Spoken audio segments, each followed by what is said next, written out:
ప్రార్థన చేసుకుందామండి. పరిశుద్ధుడైన మా ప్రభా, మీకు స్తోత్రాలు వందనాలు చెల్లించుకుంటున్నాము. మహోన్నతుడా మా ప్రభైన యేసు, మిమ్మల్ని స్తుతిస్తూ ఉన్నామయ్యా.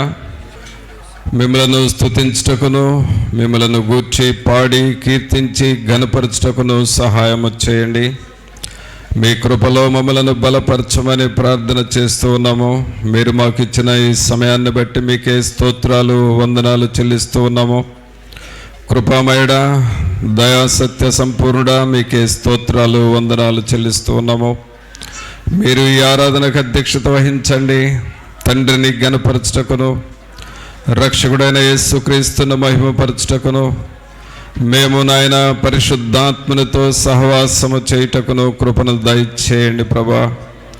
మా అంతరంగములను మీరు కనికరించండి, మా అంతరంగములను మీరు బలపరచండి.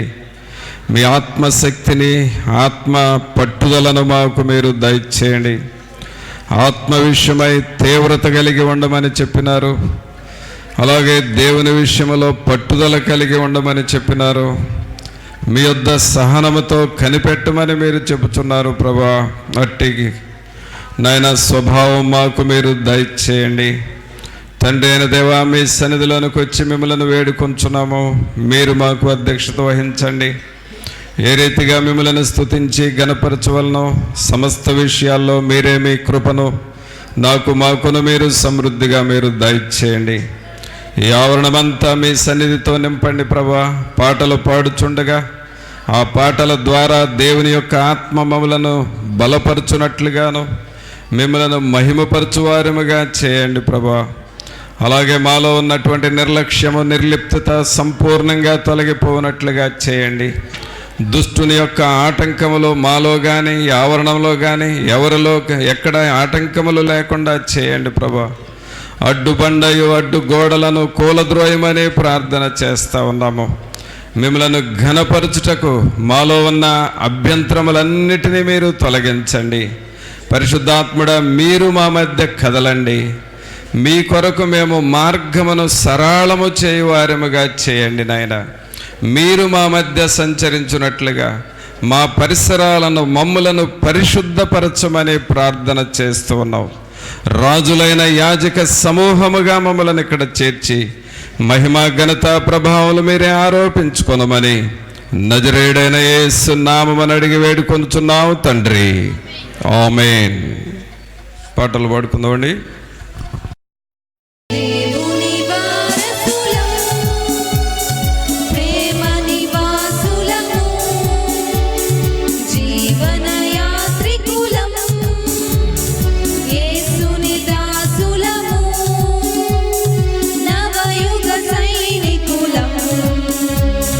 పరలోక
మీదికి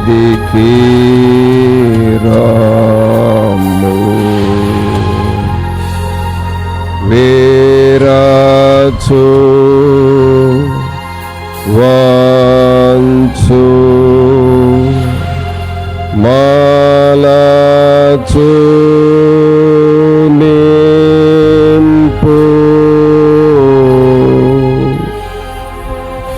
దేవుని జీవాత్మనా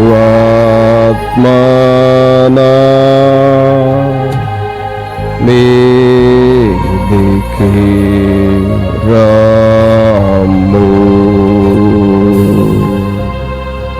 పరిశుద్ధమైన మా ప్రభువా, మీకు స్తోత్రాలు వందనాలు చెల్లిస్తూ ఉన్నాము నాయనా. మహోన్నతుడా, మా ప్రభు అయిన యేసు, మిమ్మల్ని స్తుతిస్తూ ఉన్నాము.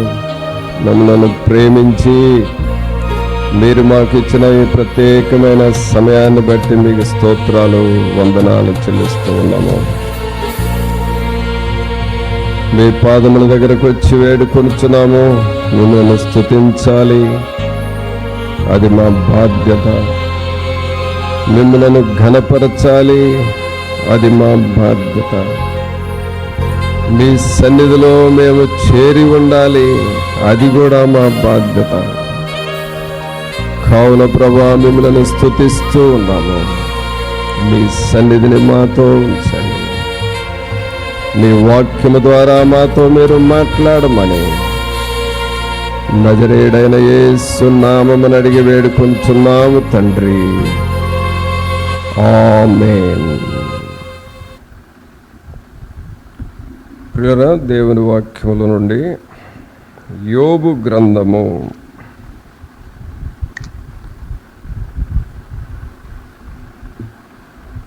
27వ అధ్యాయము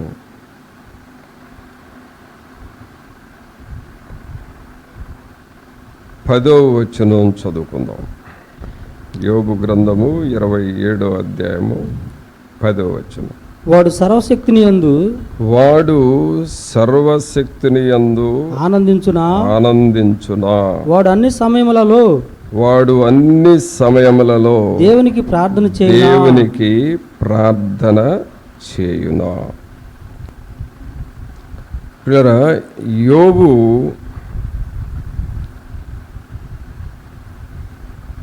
దేవునిని గూర్చి చెప్పుచూ ఉన్న మాటను మనం ఇక్కడ చదివాం. యోబు మరి 27వ అధ్యాయంలో ఆయన కండిషన్ ఎలా ఉంది అనంటే, చాలా బలహీనుడిగా ఉన్నాడు, అలాగే చాలా వ్యాధిగ్రస్తుడిగా ఉన్నాడు.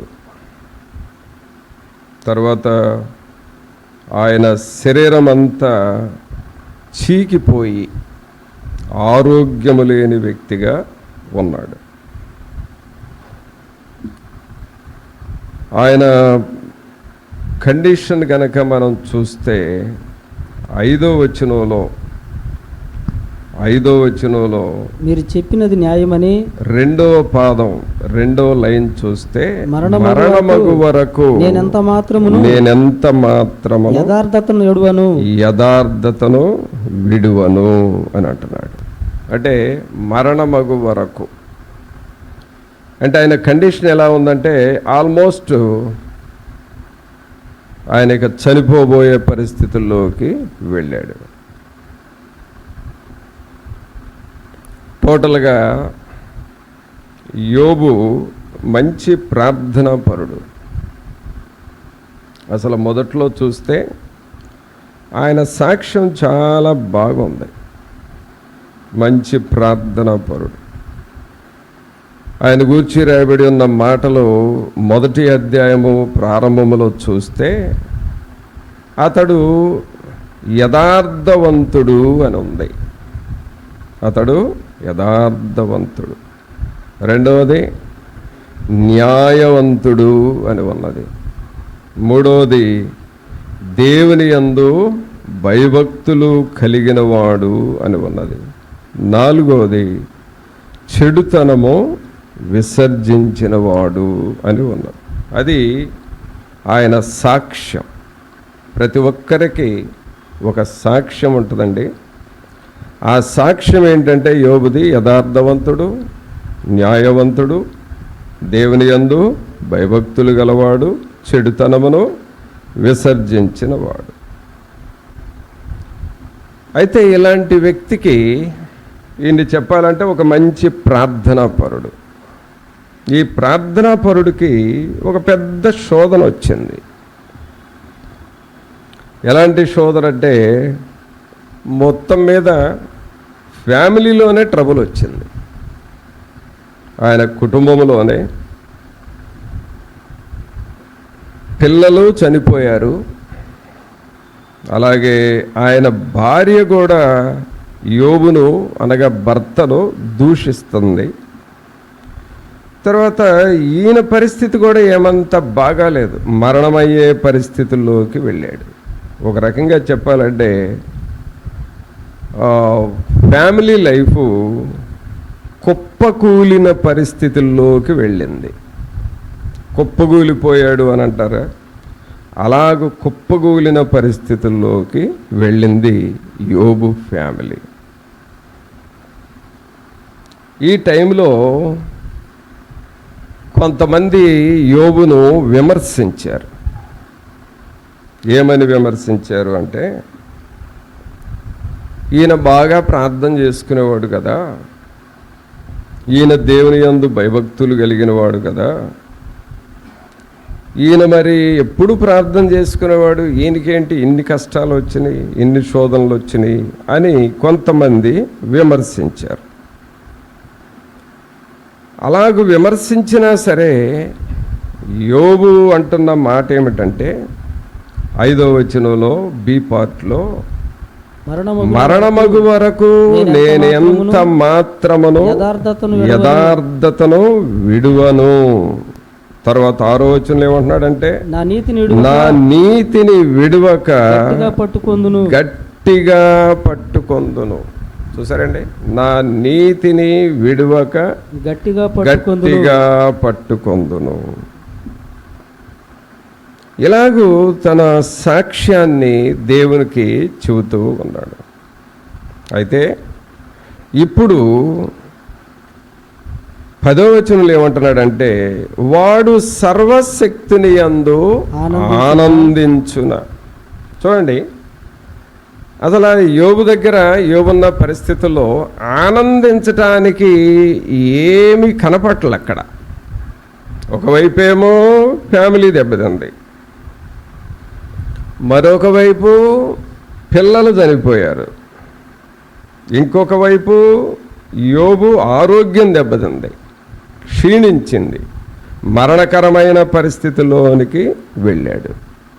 అయితే ఇలాంటి పరిస్థితుల్లో ఏమన్నా ఆనందం వస్తుంది? అసలు ఇంట్లో ట్రబుల్ ఉంటే మనం అసలు ఆనందించగలమా? పిల్లలకి ఎవరికన్నా బాగోకపోతే, మన ఇంట్లో వాళ్ళు ఎవరికన్నా బాగోకపోతే మనకు అసలు ఆనందం అనేది ఉండదండి, సంతోషం ఉండదు, ఏదో మనోవిచారం మనోబాధ ఉంటుంది. ఈ యోబు పరిస్థితి అది. కానీ ఇలాంటి సమయాల్లో కూడా 10వ వచనంలో ఏమంటున్నాడంటే, వాడు సర్వశక్తిని యందు ఆనందించునా. వాడు అన్ని సమయములలో దేవునికి ప్రార్థన చేయున. ఒకటేమో ఆనందము అనే మాట వాడాడు, 2 ప్రార్థన అనే మాట వాడాడు. ఏంటంటే 2 మాటలు, ఒకటేమో ఆనందము, 2 ప్రార్థన. చూడండి, ఇంటిలో పరిస్థితి బాగాలేదు అంటే యోబు కుటుంబంలో పరిస్థితి బాగాలేదు.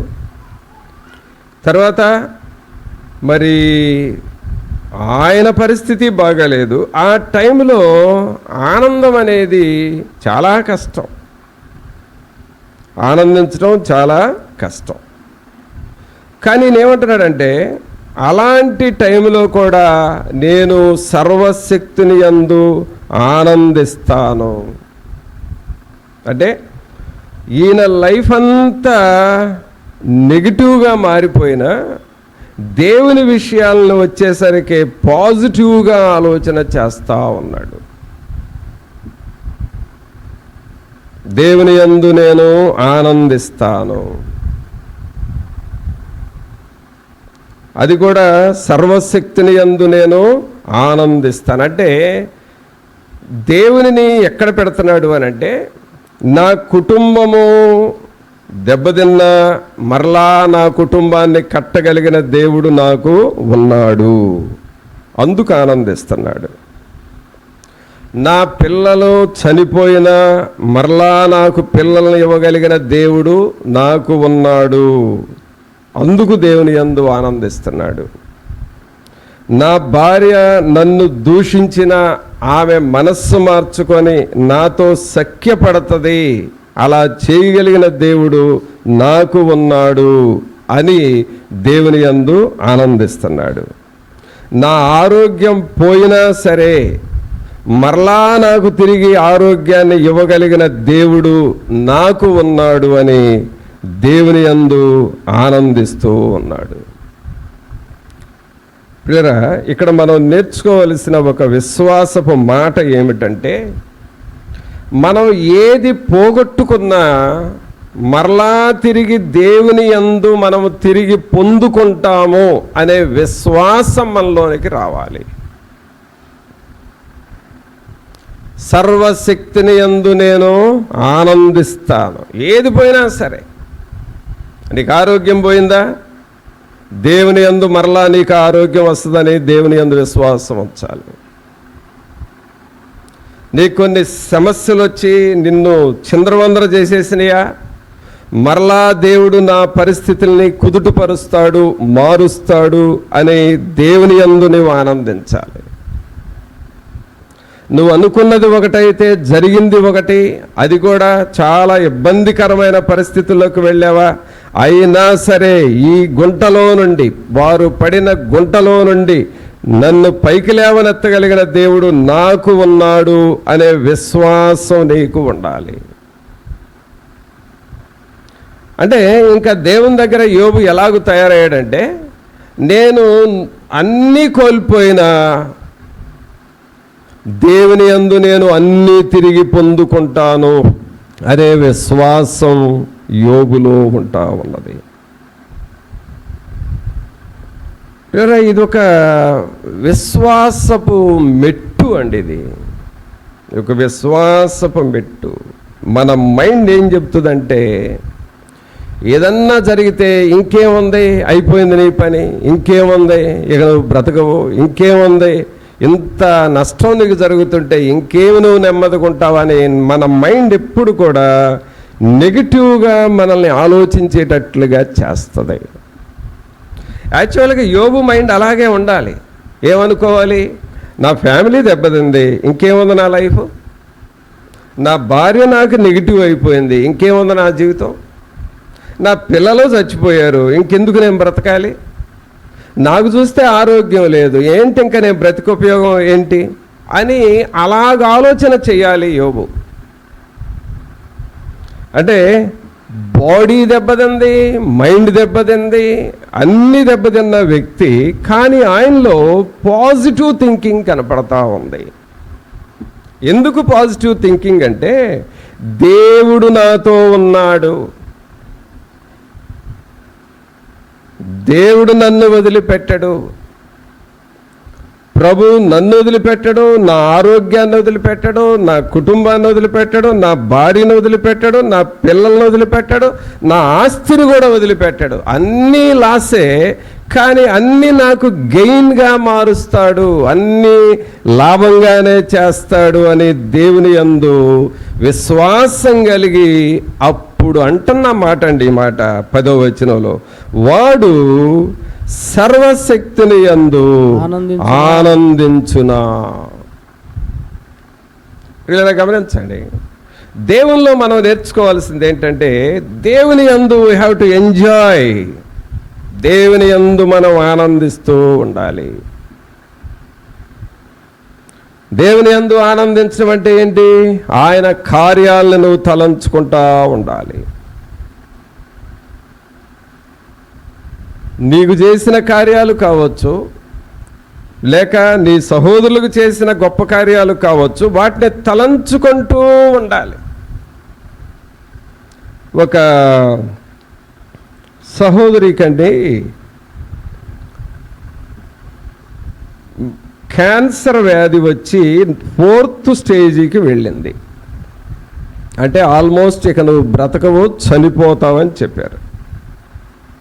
కానీ ఆమె ప్రార్థన చేసుకుంటా, ప్రభువా ఇక నేను ఈ క్యాన్సర్తో చనిపోతానేమో కదా అని ప్రార్థన చేసుకుంటా ఉంటే, ఆమెకు పెద్ద ప్రార్థన చేయటం కూడా రాదు. మళ్ళీ అంటే కొంచెం ప్రార్థన ప్రాక్టీస్ ఉంటే ప్రార్థన చేస్తారు.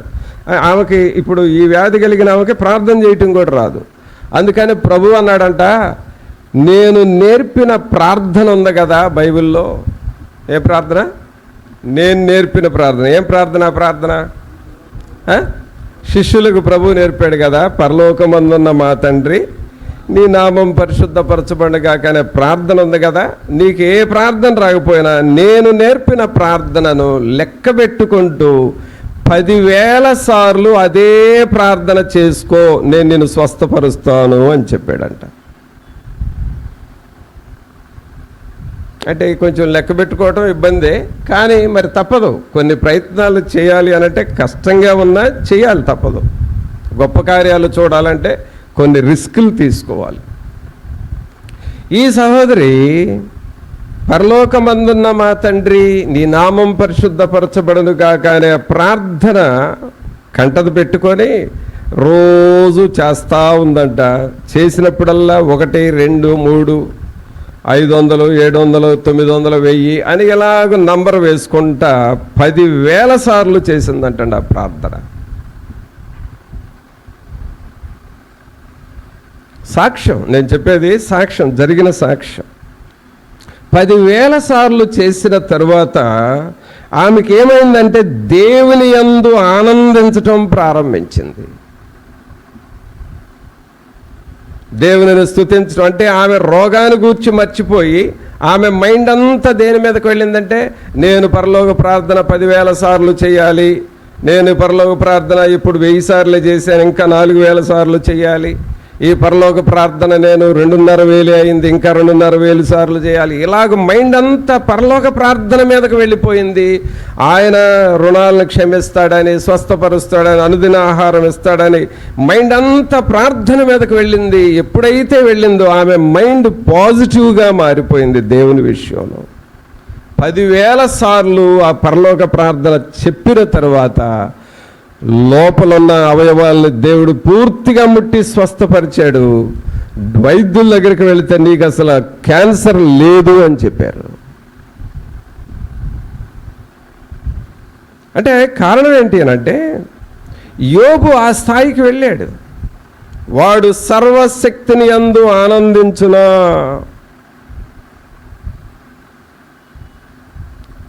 మన జీవితాల్లో మనం నేర్చుకోవాల్సింది ఏమిటంటే, దేవుని యందు ఆనందించడం నేర్చుకోవాలి.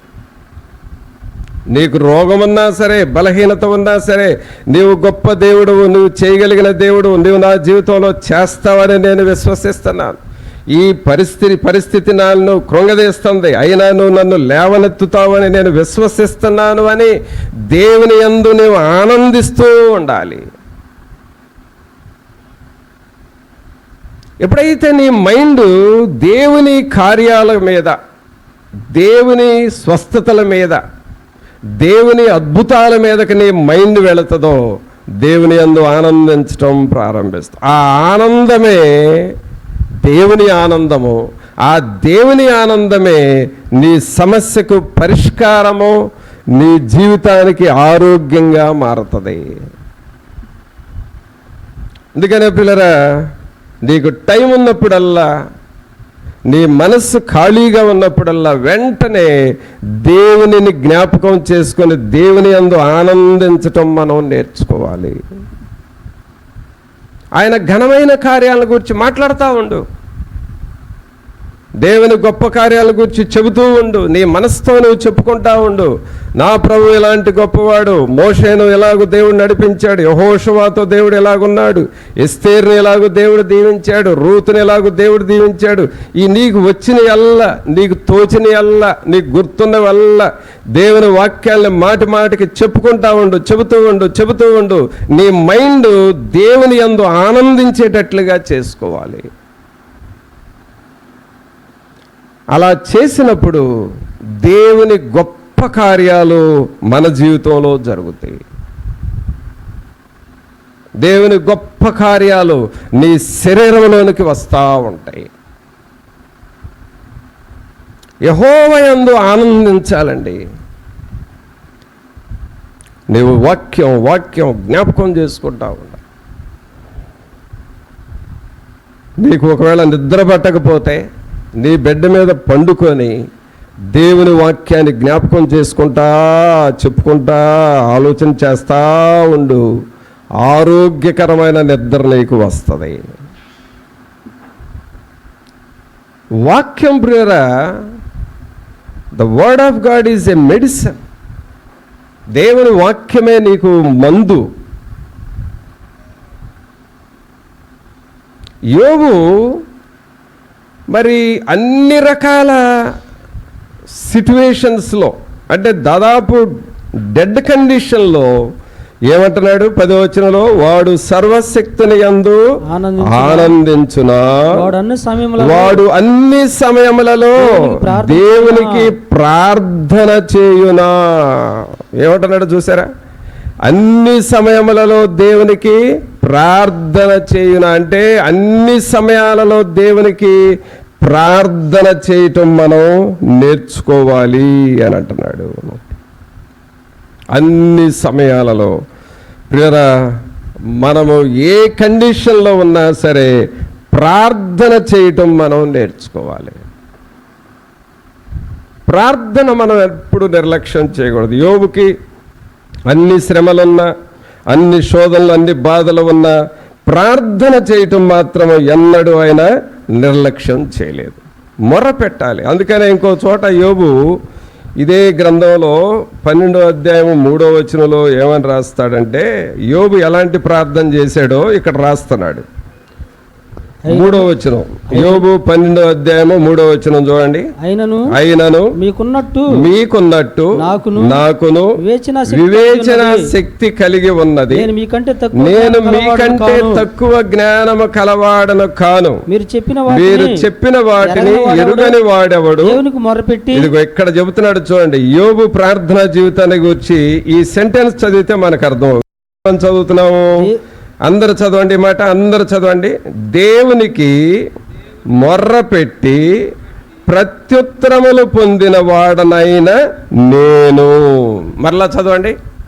దేవునికి మొర్ర పెట్టి ప్రత్యుత్తరములు పొందిన వాడనైనా నేను అంటున్నాడు. అంటే యోబు ఎంత ప్రార్థన చేశాడంటే, దేవునికి మొరపెట్టడం, దేవుని దగ్గర నుండి జవాబును పొందటం. మరలా రెండవ విషయం, దేవునికి మొరపెట్టడం, దేవుని దగ్గర నుండి జవాబును పొందటం.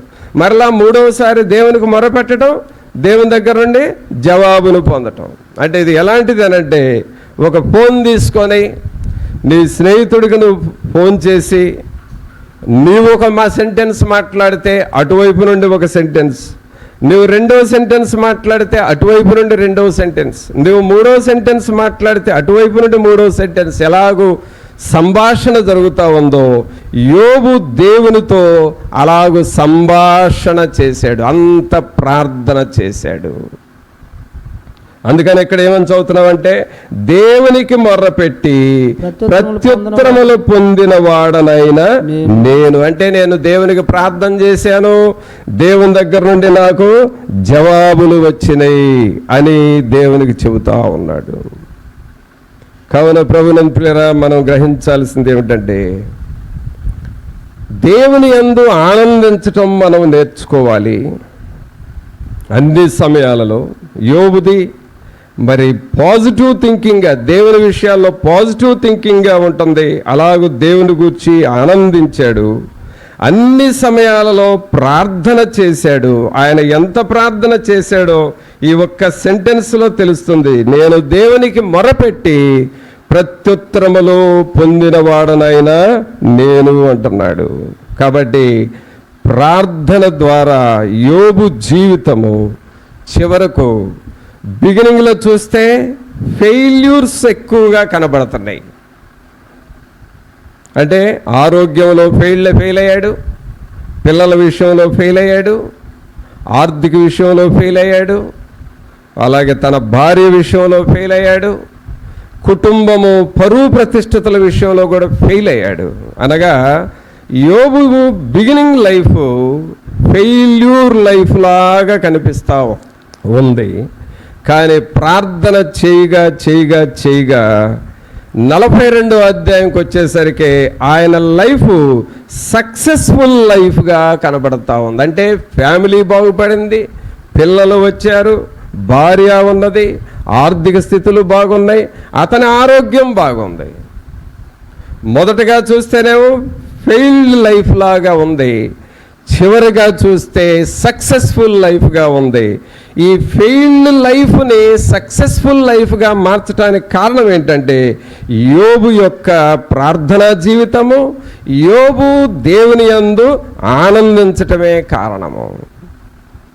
కావున ప్రభువుని పిల్లరా, ఈ యోబు జీవితాన్ని చూసి మనం నేర్చుకోవాల్సింది ఏమిటంటే, ఒకవేళ మనకి ఫెయిల్యూర్ లైఫ్ ఉన్నా సరే, ఒకవేళ మనం అన్ని రకాలుగా ఓడిపోయిన స్థితిలో ఉన్నా సరే, నీవు దేవుని యందు ఆనందిస్తూ ఉండాలి, దేవుని స్తుతిస్తూ ఉండాలి, దేవునికి నువ్వు ప్రార్థన చేస్తూ ఉండాలి, దేవుని సన్నిధిలో మొరపెడతా ఉండాలి. అలాగ నువ్వు చేయగా నీ లైఫ్ చివరికి సక్సెస్ఫుల్ లైఫ్గానే నీ లైఫ్ మారిపోతుంది. అందుకు నిదర్శనము యోబు జీవితము. ప్రభువుని పిల్లరా, ఈ మాట పరిశుద్ధాత్మ దేవుడు మనకు ఎందుకు బోధిస్తున్నాడంటే, మనము కూడా మన కుటుంబాలలో, మన జీవితాలలో ప్రార్థనా జీవితాన్ని డెవలప్ చేసుకోవాలి. చూడండి, చదువుకుంటున్న పిల్లలకి ఇలాంటి హాలిడేస్లో తల్లిదండ్రులు మా పిల్లలు ఇంగ్లీష్ బాగా నేర్చుకోవాలని ఎక్కడన్నా స్పోకెన్ లాంగ్వేజ్ క్లాసులు పెడతా ఉంటే, ఇంగ్లీషు స్పోకెన్ లాంగ్వేజ్ క్లాసులు పెడతా ఉంటే ఆ క్లాసులకు పంపిస్తూ ఉంటారు. లేక ఇలాంటి హాలిడేస్లో కొంచెం కంప్యూటర్ నాలెడ్జ్ పెరగడం కోసం సిస్టమ్ వర్క్ నేర్పిస్తూ ఉంటారు. ఎందుకు? కొంచెం లాంగ్వేజ్ ఇంప్రూవ్ అవుతుందని, కొంచెం సిస్టమ్ నాలెడ్జ్ పెరుగుతూ ఉంటుందని. అయితే నీవు ప్రార్థనను నేర్చుకుంటా ఉంటే అన్ని యాంగిల్స్లో ప్రభువు నిన్ను బలపరుస్తాడు. ఆరోగ్యానికి ఆరోగ్యం ఇస్తాడు, ఆర్థిక దీవెనలకు ఆర్థిక దీవెనలు ఇస్తాడు, నీ పనులను దీవిస్తాడు, నీ ఫ్యామిలీని దీవిస్తాడు, నీ ఇన్స్టిట్యూట్ని దీవిస్తాడు, నీ పిల్లల్ని దీవిస్తాడు, నీ ఆర్థిక పరిస్థితులన్నిటినీ దీవిస్తాడు. నువ్వు యాడ్ చేయాల్సింది ఏమిటంటే, ఏమి కలపాలంటే నీ జీవితానికి ప్రార్థనను కలుపుతూ ఉండాలి. పిల్లరా, ఇప్పుడు మనం ఈ సండే కాకుండా మరి మిడ్ వీక్ ప్రేయర్స్ అని ఇక్కడ పెడుతూ ఉన్నాను. దాదాపు ఈ హాలిడేస్లో వారానికి ఒకరోజు, మధ్యలో ఒకరోజు ప్రార్థన చేస్తూ ఉన్నాం. ఎందుకంటే ప్రార్థన మనకు చాలా కావాలి. మీలో కొద్దిమంది వస్తూ ఉన్నారు, కొంతమంది రాలేకపోతున్నారు. అయినా సరే మీ కుటుంబాల కోసం ఇక్కడ ప్రార్థన చేస్తూ ఉన్నాం. అందరి కుటుంబాలు, మీ అందరి లిస్టు నా దగ్గర ఉంది బ్యాగ్లో. కాబట్టి వాటన్నిటి కొరకు, మీరు రాసిచ్చిన సమస్యల కొరకు ఆ రోజే కాదు, దినదినం నేను చేస్తుంటాను. ఆ రోజున సంఘముగా ఇక్కడ చేరి ప్రార్థన చేస్తూ ఉంటున్నాం. ఎందుకు? ప్రార్థనను మనం ఎక్కువగా చేయాలి. సర్వ సమస్యలకు ప్రార్థన పరిష్కారం.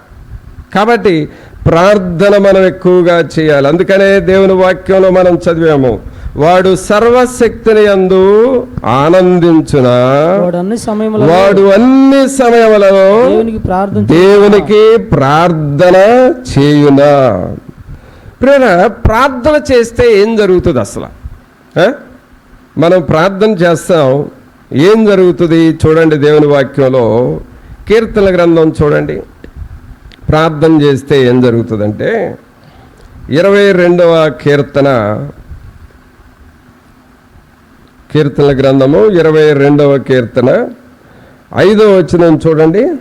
వారు నీకు మొరపెట్టి విడుదల నొందిరి, నీ యందు నమ్మిక ఉంచి సిగ్గుపడకపోయిరి. చూసారా, వారు నీకు మొర్రపెట్టి విడుదల నొందిరి, నీ యందు నమ్మిక ఉంచి సిగ్గుపడకపోయిరి. అంటే ప్రార్థన చేస్తే నీకు వచ్చే రిజల్ట్ ఏమిటంటే విడుదల నొందిరి, విడుదల వస్తుందండి. అంటే దీన్ని డెలివరెన్స్ అంటాము. ఏమంటాము? డెలివరెన్స్ అంటే విడుదల వస్తుంది. నువ్వు ప్రార్థన చేస్తే నీకు విడుదల వస్తుంది.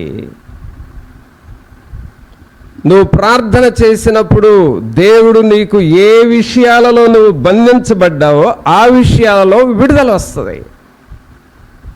పిల్లరా, ఇటీవల ఒక స్థలంలో మీటింగ్స్ చేయడానికి వెళ్ళాను నేను. అక్కడ 3 రోజులు మీటింగ్స్, 2వ రోజు కూటం మెసేజ్ చెప్పి కొంచెం రూమ్లో రెస్ట్ తీసుకుందామని కూర్చున్నాను.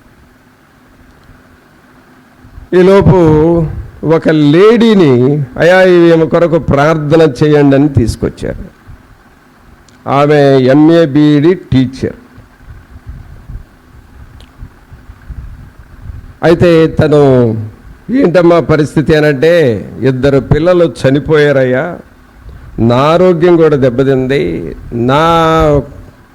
మా పాప కూడా మెంటల్గా ప్రవర్తిస్తుంది, అసలు మా కుటుంబం పరిస్థితి ఏంటో మాకు అర్థం కావట్లేదు అని తన దీనగాథంతా చెప్పింది.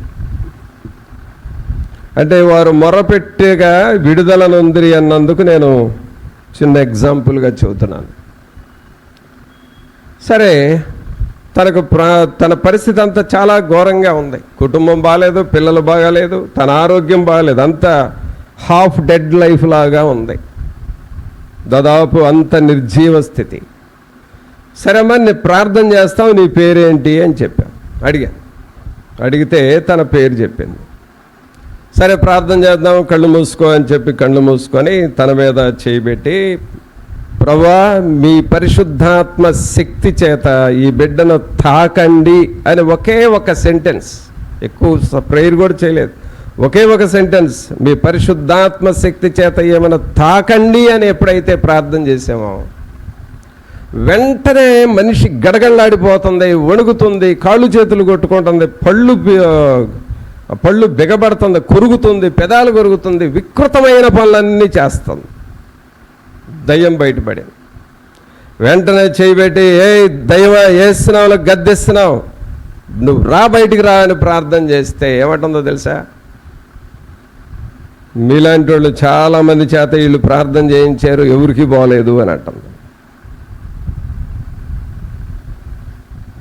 ఓహో అలాగా ఉందా అని చెప్పి కొబ్బరి నూనె తీసుకొని వచ్చి నూనె కొరకు ప్రార్థన చేసి ఆ నోట్లో వేసి నొసట మీద సిలువు గుర్తేసి ఆ తల మీద పోసి, ఇప్పుడు చెప్పు దైవా నీ పేరేంటి అని అంటే, ఇందాకేమో ఆమె పేరు చెప్పింది, ఇప్పుడు దయ్యం పేరు చెబుతుంది.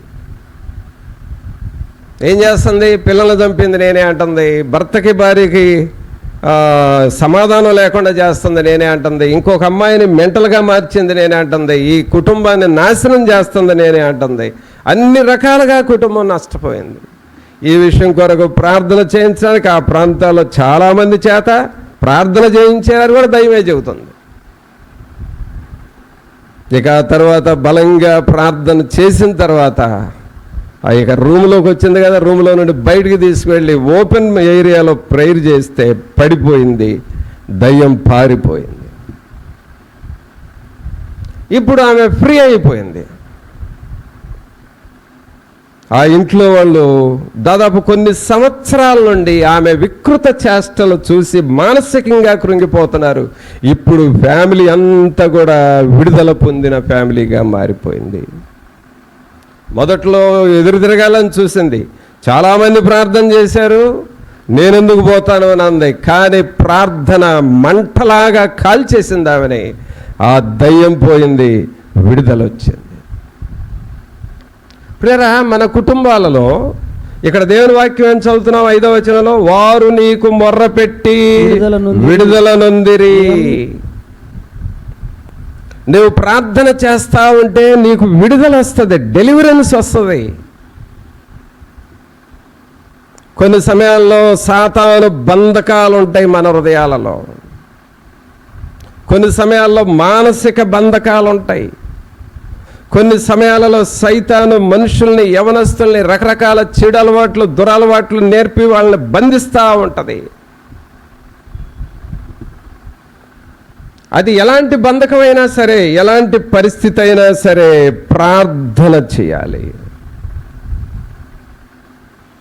ప్రార్థన చేయాలి. ప్రార్థన చేసినప్పుడు దురలవాట్లు బ్రేక్ అయిపోతాయి, ప్రార్థన చేసినప్పుడు దయ్యాలు పారిపోతాయి, ప్రార్థన చేసినప్పుడు స్వస్థత వస్తుంది, ప్రార్థన చేసినప్పుడు మనశ్శాంతి, సమాధానం వస్తుంది.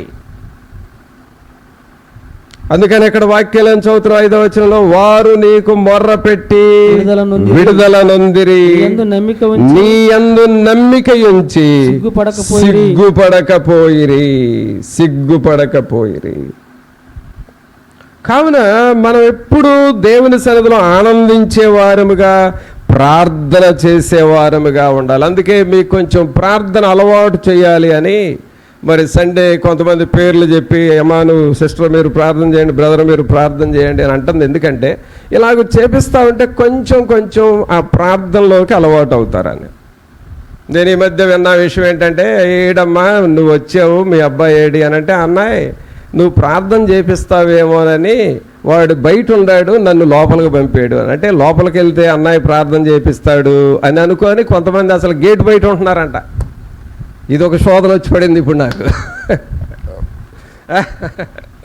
సరే గమనించండి, దేవుని సన్నిధిలో నువ్వు లోపలికి వచ్చి దీవించబడతావు.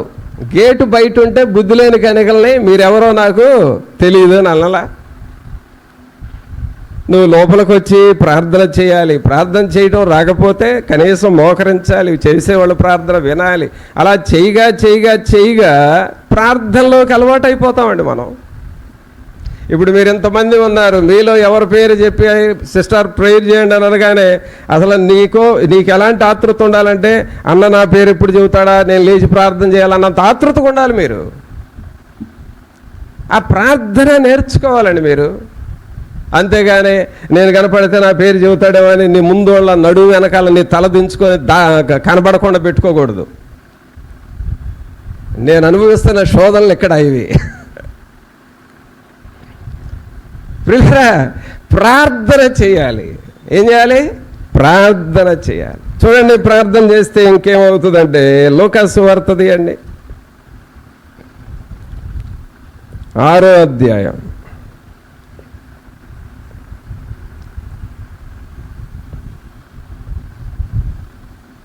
లూకాసు వార్త 6వ అధ్యాయము 12వ వచనం చదవండి. 12వ వచనం. ఆ దినములయందు ఆయన ప్రార్థన చేయుటకు కొండకు వెళ్ళి దేవుని ప్రార్థించుటయందు రాత్రి గడిపెను. ఇక్కడ ఎంత ప్రార్థన చేశారండి? ఒక రాత్రంతా ప్రార్థన చేశారు. దీన్ని ఆల్ నైట్ ప్రేయర్ అంటారు. ఒక రాత్రంతా ప్రార్థన చేశారు. కనీసం ఆ రేంజ్లో మనం ప్రార్థన చేయకపోయినా కొంతైనా మనం ప్రార్థన చేయాలిగా.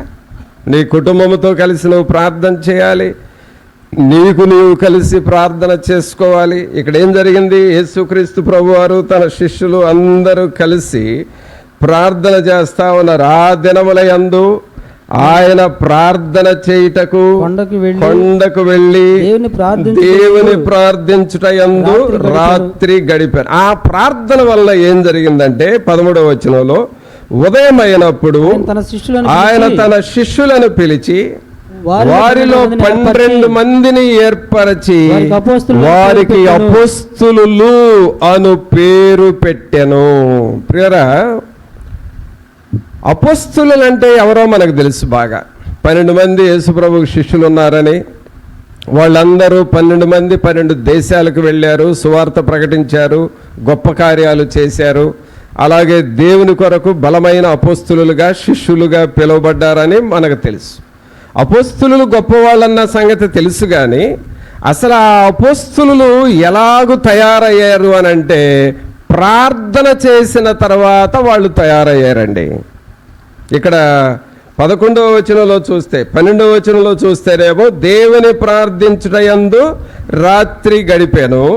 తర్వాత 13వ వచనంలో చూస్తే 12 మందిని ఏర్పరిచి వారికి అపోస్తులు అను పేరు పెట్టెను. అంటే ఇది ఎలాంటిదంటే ప్రార్థనలలో నుండి అపోస్తులు పుట్టుకొచ్చారు. దేనిలో నుండి పుట్టుకొచ్చారు అపోస్తులు? ప్రార్థనలో నుండి పుట్టుకొచ్చారు. ప్రియులారా, ప్రార్థనలో నుండి అపోస్తులు పుట్టుకొచ్చారు. ఆ అపోస్తుల ద్వారా ప్రపంచమంతా సేవ వెళ్ళింది. ఇక మనం చెప్పాలి అనంటే ప్రార్థనలో నుండి మన మధ్య కూడా దేవుని బిడ్డలు పుట్టుకురావాలి. ఎవరు పుట్టాలండి మన మధ్య? దేవుని బిడ్డలు పుట్టాలి. ఈ ప్రార్థనలో నుండి ప్రార్థనాపరులు పుట్టాలి. ఈ ప్రార్థనలో నుండి దేవుని వాక్యం చెప్పేవాళ్ళు పుట్టాలి. ఈ ప్రార్థనలో నుండి దేవుని పని చేసే నమ్మకమైన పరిచారకులు పుట్టాలి. నేను ఇటీవల ఇంకొక స్థలంలో మీటింగ్స్ జరపడానికి, వాక్యం చెప్పడానికి వెళ్ళా. ఈ సమ్మర్లోనే. ఇందాక నేను చెప్పింది ఒక స్థలం, ఇప్పుడు నేను చెప్పబోయేది ఇంకొక స్థలం. అక్కడేంటి అని అంటే పరిస్థితి అంటే పుట్టాలి అన్నందుకు చెబుతున్నాను. ప్రార్థనలో నుండి ఇక్కడ ఎవరు పుట్టుకొచ్చారు? అపోస్తులు పుట్టుకొచ్చారు. అలాగే మనం కూడా ప్రార్థన చేస్తే అలాంటి అపోస్తులు ప్రార్థన పరులు పుట్టుకొస్తారు. దేవుడే పుట్టిస్తాడు, మనం ప్రార్థన చేయాలి. ఇంకొక స్థలంలో నేను వాక్యం చేయడానికి వెళితే వాళ్ళు ఏమన్నారు అని అంటే, అయ్యా మా ఇంటికి వచ్చి, అంటే మెసేజ్ చెప్పిన తర్వాత కాస్త మా ఇంటికి వచ్చి ప్రార్థన చేయండి అని రమ్మన వెళితే ఏమన్నారో తెలుసా? ఇప్పుడు నన్ను ఆ ఇంటికి రండి అయ్యా ప్రార్థన చేసి వద్దురుగా నన్ను పిలిచిన ఆమె ఒక హిందూరాలు, అన్యురాలు. ఆమె సాక్ష్యం చెప్పింది. ఏమని చెప్పిందంటే, ఈమె ఏం చెప్తుందంటే, అయ్యా నేను ఒక పూజారి కూతుర్ని. ఎవరు కూతురండి? ఒక పూజారి కూతుర్ని నేను. మా నాన్నగారు గుళ్ళో పూజలు చేసి పురోహితలు అవన్నీ చేస్తూ ఉండేవాడు. నన్ను కూడా తీసుకెళ్ళేవాడు, ఆ గుడి పూజలు చేయడం నాకు కూడా నేర్పించాడు.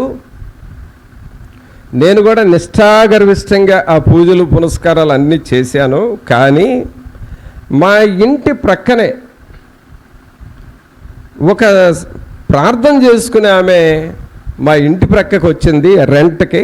అంటే ఈ గుడి పూజారి వాళ్ళ కూతురు వీళ్ళంతానేమో ఈ ప్రక్క ఉంటే పోర్షన్లో ఉండేవాళ్ళు. ఈ ప్రక్క పోర్షన్లో ప్రార్థన చేసుకునే వాళ్ళు వచ్చారు. వాళ్ళు ప్రార్థన చేసుకుంటూ ఈ పూజారి గారి అమ్మాయిని ఒక మాట అడిగేవాళ్ళంట. ఇలాగే ఆదివారం వచ్చినప్పుడు, అమ్మా ప్రార్థనకు వెళుతున్నావు, నువ్వు కూడా మాతో రాకూడదా అని అడిగేదంట. మరి మీరు ఎవరన్నా అడుగుతున్నారా మీ ప్రక్క ఉంటే వాళ్ళని? అసలు ఏమండి, మీ ప్రక్క ఉంటే వాళ్ళని, మీ ఇంట్లో వాళ్ళని, మీ బజార్లో వాళ్ళని ప్రార్థనకి వెళుతున్నావు మీరు కూడా రండి అని ఎవరన్నా అడుగుతున్నారా? అసలు మీరు మీ వరకు మీరు బయలుదేరి వస్తున్నారా? ఆమె ఏమని అడిగేది? ప్రార్థనకు వస్తారా అని అడిగేది. ఎవరిని? ఆమె ఎవరు? అసలు ఎవరు కూతురు? అసలు వాళ్ళు వస్తారా? పిలిస్తే వస్తారండి? రారు. అయినా కూడా ప్రయత్నం చేసింది. ప్రార్థనకి వెళ్తున్నావు వస్తారా అని అడిగితే ఆమె ఆ ముఖాన్ని అదొక రకంగా చూసిందట. నువ్వేంటి మమ్మల్ని ప్రార్థనకు రమ్మంటం ఏంటి అని ఒక వికారంగా చూసిందట. సరేనమ్మా పర్వాలేదని ఆ వారం వెళ్ళిపోయింది. మరలా వారం అంతా తన కొరకు ప్రార్థన చేసిందంట ఇంట్లో. రెండో వారం ప్రార్థనకు వెళతా, అమ్మా ఈ వారం అన్న వస్తారా అని అడిగిందంట. ఒరే నాయన, పోయిన వారం అంత సీరియస్గా చూసినా నీకు సిగ్గులేదు, మళ్ళీ పిలిచేవన్నట్టుగా మళ్ళీ చూసింది. అలా ప్రతి ఆదివారం ఆమె రాదని తెలుసు, కానీ ఈ వారం అన్న ప్రార్థనకు వస్తారా, ఈ వారం అన్న ప్రార్థనకు వస్తారా అని అడుగుతూ ఉండేది. ఒక 5-6 సార్లు అడిగిన తర్వాత ఏమో కనిపించిందంట, ఇన్నిసార్లు అడుగుతుంది అసలు ఆ ప్రార్థన అంటే ఏంటో చూద్దాం, ఒకసారి వెళదాంలేనని అందంట. ఈ వారం నేను రానులే కానీ వచ్చే వారం పిలువు, నేను వస్తాను అందంట. సరే అని ఇంకొక వారం పిలిస్తే వెళ్ళింది. పూజారి గారి కూతురు బొట్టు పెట్టుకొని చక్కగా వెళ్ళి కూర్చుంది మందిరంలో. వాక్యం వింది, ప్రార్థన చేసింది, పాటలు వింది.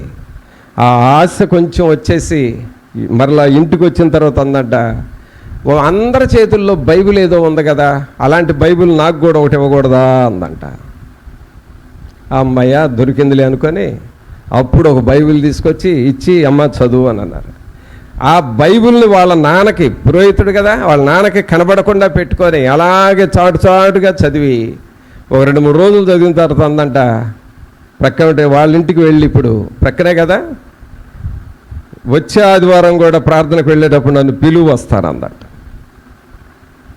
అలాగ అలవాటు అయిపోయి ప్రతి సండే ప్రార్థనకు వస్తామంటే వాళ్ళ నాన్న ఈ అమ్మాయిని కొట్టాడంట, తిట్టాడంట. నేనేంటి పురోహితుడిని, గుడిలో పూజలు చేస్తున్నాను, నువ్వేం అలాగే వెళుతున్నావు, ఏంటి అసలు నువ్వు చేసే పని అని ఎంత దండించినా లేదు, నేను మాత్రం ప్రార్థనకు వెళ్ళాల్సిందే.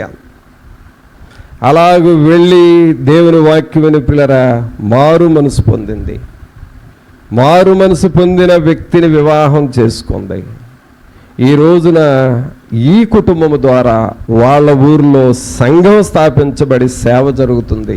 ఆ మీటింగ్లో నన్ను పిలిస్తే వెళ్ళి వాక్యం చెప్పొచ్చాను. ప్రార్థనలో నుండి దేవుని బిడ్డలు పుట్టుకొస్తారు. ఆయన పిల్లలకు కూడా, వాళ్ళకు పుట్టిన పిల్లలు కూడా ఇప్పుడు దేవుని బిడ్డలుగా మారిపోయారు. ప్రియరా, మనం దేవుణ్ణి ఎలాగో ఉపయోగించుకుంటున్నాం, దేవుణ్ణి ఎలాగో ఉపయోగించుకుంటున్నావు. నిన్ను నువ్వు పరిశీలన చేసుకోవాలి. నీ పిల్లలు మారరు అని నువ్వు అనుకోవద్దు. నా పిల్లలు నా మాట వినరు అని నువ్వు అనుకోవద్దు. నా భర్త నా పిల్లలు లోబడటం లేదని నువ్వు అనుకోవద్దు. ప్రార్థన చేస్తూ ఉంటే ప్రార్థనలో నుండి దేవుని బిడ్డలు పుట్టుకొస్తారండి. ఇక్కడ మనం చదివాం కదా, ఈ 12వ వచనంలో ఏం చేశారు వాళ్ళు? ఆ దినముల యందు ఆయన ప్రార్థన చేయుటకు కొండకు వెళ్ళి దేవుని ప్రార్థించిన యందు రాత్రి గడిపాను. అది అంటే 12వ వచనంలో ప్రార్థన చేశారు. 13వ వచనంలో ఎవరు పుట్టుకొచ్చారు? 12 మంది అపోస్తలులు పుట్టుకొచ్చారండి. కావున ప్రభువుని ప్రియరా, నువ్వు ప్రార్థన చేస్తే నీ పిల్లల్లో నుండి శ్రేష్టమైనవి బయటకు వస్తాయి. అంతేకాదు, ఆ ప్రార్థనలో నుండి ఇంకా రిజల్ట్ ఎలా వచ్చిందయ్యానంటే 17వ వచనం చూడండి. 17 ఆయన వారితో కూడా దిగివచ్చి మైదానమందు నిలిచినప్పుడు ఆయన శిష్యుల గొప్ప సమూహమును ఆయన బోధ వినుటకును తమ రోగములను కుదుర్చుకొనుటకును యోదయ దేశమంతటి నుండి యెరూషలేము నుండి తూరు సీదోను పట్టణముల సముద్ర తీరముల నుండి వచ్చిన బహుజన సమూహమును అపవిత్రాత్మల చేత బాధింపబడిన వారును వచ్చి స్వస్థత నొందిరి. చూసారా, అక్కడ ప్రార్థనలో నుండి ఎవరెవరు వచ్చారు అంటే, ప్రార్థనలో నుండి అపోస్తలులు పుట్టారు. అలాగే ప్రార్థనలో నుండి రోగాలు తగ్గిపోయినాయి. అలాగే ప్రార్థనలో నుండి అపవిత్రాత్మలు పోయినాయి. అలాగే ప్రార్థనలో నుండి అందరూ స్వస్థత చెందిరి. 19వ వచనంలో చూస్తే ప్రభావము ఆయనలో నుండి బయలుదేరి అందరినీ స్వస్థపరచుచుండెను. అంటే పిల్లరా, ప్రార్థన ఏమో 12వ వచనంలో ఉన్నది, బాగా గమనించండి. 12వ వచనంలో ఏముందంటే ప్రార్థన ఉంది. ఆ ప్రార్థన రిజల్ట్ ఏంటంటే 13వ వచనంలో అపోస్తలులు పుట్టుకొచ్చారు. 17వ వచనంలో బోధ వినేవారు వచ్చారు, రోగాలు తగ్గినాయి. 18వ వచనంలో అపవిత్రాత్మలు పోయినాయి. 19వ వచనంలో స్వస్థతలు వచ్చినాయి. అంటే ప్రేయర్ రిజల్ట్స్ ఇవి, ప్రార్థనా ఫలితాలు. కావున ప్రభువుని ప్రియరా, మన జీవితాల్లో కూడా ఇలాంటి ప్రార్థన చేయటం మనం నేర్చుకోవాలి. ఎలాంటి ప్రార్థన జీవితాన్ని మనం కలిగి ఉండాలి. మనం ప్రార్థన చేయగా ఎప్పుడో దేవుడు నిన్ను పైకి లేవనెత్తుతాడు, నీ కుటుంబాన్ని, నీ పిల్లల్ని పైకి లేవనెత్తుతాడు తప్పకుండా. అందుకనే మొదటి వాక్యాన్ని చూద్దాం. యోబు గ్రంథము 27వ అధ్యాయము. యోబు గ్రంథము 27వ అధ్యాయము 10వ వచనం చదవండి. వాడు సర్వశక్తుని యందు ఆనందించున, వాడు అన్ని సమయములలో దేవునికి ప్రార్థన చేయున. కావున మనం నేర్చుకోవాల్సింది ఏమిటంటే, లోకాసు వార్తలో మనం చూసాం, ప్రార్థన, రాత్రంతా ప్రార్థన చేస్తే అపొస్తలులు పుట్టుకొచ్చారు, రోగులు స్వస్థపడ్డారు, దయ్యాలు పోయినాయి, అందరూ స్వస్థత పడ్డారు. అది ప్రార్థన రిజల్ట్. అలాగే యోబుని గురించి మనం ఏం చదివామంటే, దేవునికి ప్రార్థన చేసి ప్రత్యుత్తరములు పొందినవాడుగా, అనగా జవాబు పొందినవాడుగా యోబు ఉన్నాడు. అందుకనే యోబు ఎలాంటి అనుభవాలు కలిగిన వ్యక్తి కాబట్టి 10వ వచనంలో ఏమంటున్నాడంటే, వాడు సర్వశక్తిని యందు ఆనందించున. ఎవరి యందు ఆనందించాలండి? ఆనందం, మహానందం, నా ప్రియుని స్వరం మధురం, ముఖము మనోహరం, ప్రియుని ముఖము మనోహరం. చూసారా, దేవుని యందు ఆనందించాలి. యోబు అలాగ ఆనందించాడు కాబట్టే అంత ఫెయిల్ అయిపోయింది అనుకున్న లైఫ్, ఫ్యామిలీ లైఫ్, అలాగే తన పర్సనల్ లైఫ్, తన పిల్లలు, ఆర్థిక పరిస్థితులు అన్నీ ఫెయిల్ అయిపోయినాయని అనుకున్నాడు. ప్రార్థన ద్వారా సక్సెస్ఫుల్ లైఫ్గా మారింది. ఎలాగ మారిందండి? Successful life. ఎలాగ చెప్పగలుగుతున్నామంటే, ఆ మాట 42వ వచనం చివరి వచనంలో ఉంటుంది. 12వ వచనం, చివరి అధ్యాయము 12వ వచనం. యెహోవా యోబును మొదట ఆశీర్వదించినంత కంటే మరి అధికముగా ఆశీర్వదించెను. చూసారా, మొదట ఆశీర్వదించినంత కంటే మరి అధికముగా ఆశీర్వదించెను. ఇది సక్సెస్ఫుల్ లైఫ్కి గుర్తు. ఈ సక్సెస్ఫుల్ లైఫ్ రావటానికి కారణం ఏంటంటే, 1 దేవుని యందు ఆనందించాడు, 2 అన్ని సమయాలలో దేవునికి ప్రార్థన చేశాడు. కావున ప్రభునంతులారా, దేవుని యందు ఆనందించడం మనం నేర్చుకుందాం, ప్రార్థన చేయటం మనం నేర్చుకుందాం. ఇప్పుడే మీకు చెప్పాను, ఆ పురోహితుడు యొక్క, ఆ పూజారి కూతురు మారు మనసు పొంది మరలా తన దేవుని బిడ్డలుగా కుటుంబాన్ని మార్చుకొని, పిల్లల్ని మార్చుకొని, వాక్యములో నుండి, ప్రార్థనలో నుండి పుట్టిన కుటుంబాలండి ఇవి. అలాగన్ని సమయాలలో మనం ప్రార్థన చేస్తే ప్రభు మనకు, మన కుటుంబాలకు సహాయం చేస్తాడు. మరి అలాగూ మనం సిద్ధపడదామా? ప్రార్థన చేసుకుందాం. 1 నిమిషం అందరము తలలు వంచి, అవును ప్రభా, నీ యందు ఆనందించే వారిగా మేము ఉండాలి. సర్వశక్తిని యందు నేను ఆనందించదను అని మీ వాక్యము సెలవిస్తున్న రీతిగా దేవుని యందు ఆనందించు వారిగా చేయండి. మేము ఏది పోగొట్టుకున్నా సరే ప్రార్థన ద్వారా అన్నీ మాకు సెటిల్ అయిపోతాయి, అన్నీ సక్సెస్ఫుల్గా మారుతాయి ప్రభా. కాబట్టి ప్రార్థన నెలలోనికి మేము వచ్చినాము. బాగా ప్రార్థన చేసి మిమ్మల్ని స్తుతించుకుని వారిగా మాకందరికీ కృపను చూపండి అని ప్రభువుని అడుగుతావా? పరిశుద్ధమైన మా ప్రభా, మీకు స్తోత్రాలు, వందనాలు చెల్లిస్తూ ఉన్నాము. మహోన్నతుడా, మహాగణుడా, మా ప్రభువైన యేసు, మిమ్మల్ని స్తుతిస్తూ ఉన్నామయ్యా. మీ కృపలో బలపరచండి, మీ ఆత్మ సహాయము, మీ కాపుదల మాకు దయచేయండి. ప్రార్థన చేసేవారిగా మేము ఉండాలి, ప్రార్థించేవారిగా మేము మారాలి. ప్రార్థనలో నుండే అపొస్తలులు పుట్టుకొచ్చారయ్యా. ప్రార్థనలోనే రోగాలు పోయినాయి, దయ్యాలు పారిపోయినాయి. ప్రార్థనలోనే దేవుని కార్యాలు జరిగినాయి కదా ప్రభువా. అట్టి కృపను మా అందరికీ దయచేయండి. వీరందరూ ప్రార్థన ద్వారా దేవుని శక్తిని పొందుకునే బిడ్డలుగా చేయండి. యోబు జీవితము ఆ ఫెయిల్డ్ లైఫ్గా కనబడుతుంది, కానీ ప్రార్థన చేసే సక్సెస్ఫుల్ లైఫ్గా మార్చారు కదా ప్రభువా.